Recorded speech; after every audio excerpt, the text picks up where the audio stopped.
চিংড়ি মাছের শুটকি তো অনেকে অনেকভাবে রান্না করে খেয়েছেন, তবে আজকে আমি যে পদ্ধতিতে রান্না করব এভাবে রান্না করলে একদম আঙ্গুল চেটে পুটে খেতে হবে। ভীষণ মজাদার এই রেসিপিটি যাকে খাওয়াবেন সে কিন্তু আপনার প্রশংসা করবেই করবে, আর এক নিমিষে প্লেটের সব ভাত শেষ করে ফেলতে পারবেন। এতটাই মজার রেসিপিটি। আমার বাসায় যেদিন এই রেসিপি তৈরি করা হয় সেদিন কিন্তু ভাত একটু বেশিই লাগে। তো হ্যালো এভরিওয়ান, আসসালামু আলাইকুম। স্বাগত জানাচ্ছি নতুন আরো একটি রেসিপি দেখার জন্য।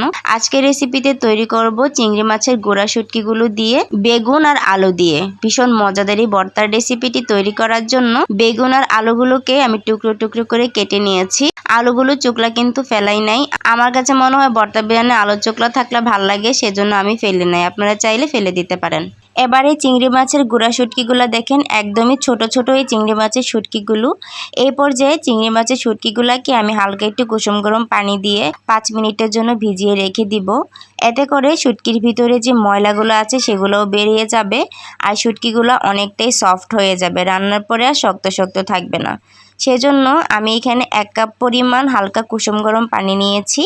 এবার এই পানিটা দিয়ে আমি 5 মিনিটের জন্য শুটকিগুলোকে ভিজিয়ে রেখে দিচ্ছি। আর এগুলাকে ধুয়ে পরিষ্কার করে নিয়ে তারপর রান্নার পর্যায়ে চলে আসলাম রান্নার পর্যায়ে। চুলায় একটা কড়াই বসায় দিলাম। এটার ভিতরে 3 থেকে 4 টেবিল চামচের মতো রান্নার তেল দিয়ে দিয়েছি। এবার আমি এখানে কিছু রসুন কুচি দিয়ে দিচ্ছি। রসুন কুচিটা দিয়ে আমি 1 মিনিটের মতো একটু নাড়াচাড়া করে নিয়ে তারপরে আমি এখানে পেঁয়াজ কুচি দিয়ে দিব।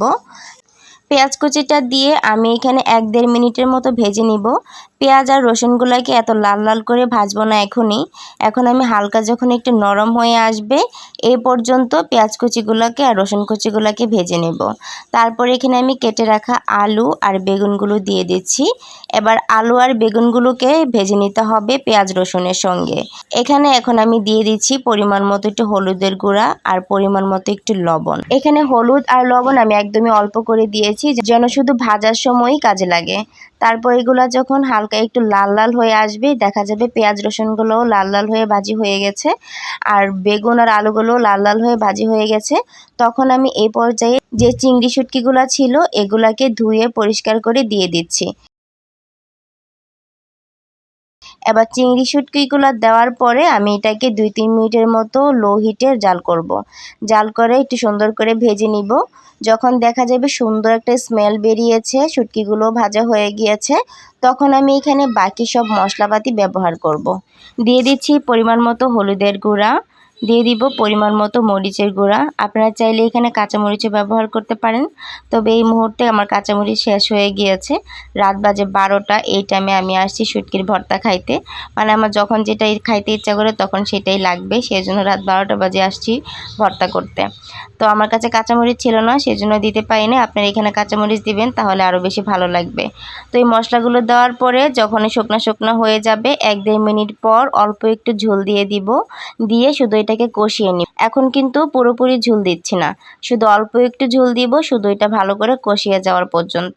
তো ঢেকে দিলাম। 2-3 মিনিট পর দেখা যাবে যে পানিটা টেনে এসেছে আর সুন্দর করে কষানো হয়ে গিয়েছে। এখন আমি ঢাকনাটা তুলে রেখে 2-3 মিনিট আরও সুন্দর করে ভেজে নিয়ে সুন্দর একটা কষানোর স্মেল আসবে।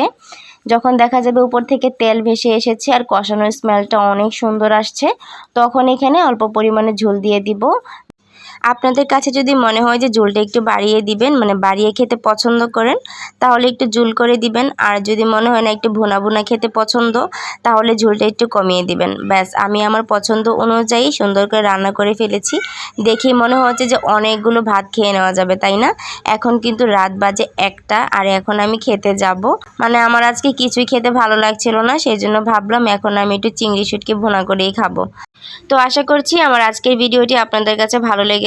যদি ভালো লেগে যায় তাহলে লাইক কমেন্ট শেয়ার করতে ভুলবেন না। আর যদি ইউটিউব চ্যানেল থেকে দেখে থাকেন তাহলে অবশ্যই আমার চ্যানেলটা সাবস্ক্রাইব করে যাবেন আর আমার পাশে থাকবেন। আর ফেসবুক পেজ থেকে দেখে থাকলে অবশ্যই আমার পেজটা ফলো করে গিয়ে আমার পাশে থাকবেন। তো আজকের মতো এখানে বিদায় নিচ্ছি। আল্লাহ হাফেজ, আসসালামু আলাইকুম।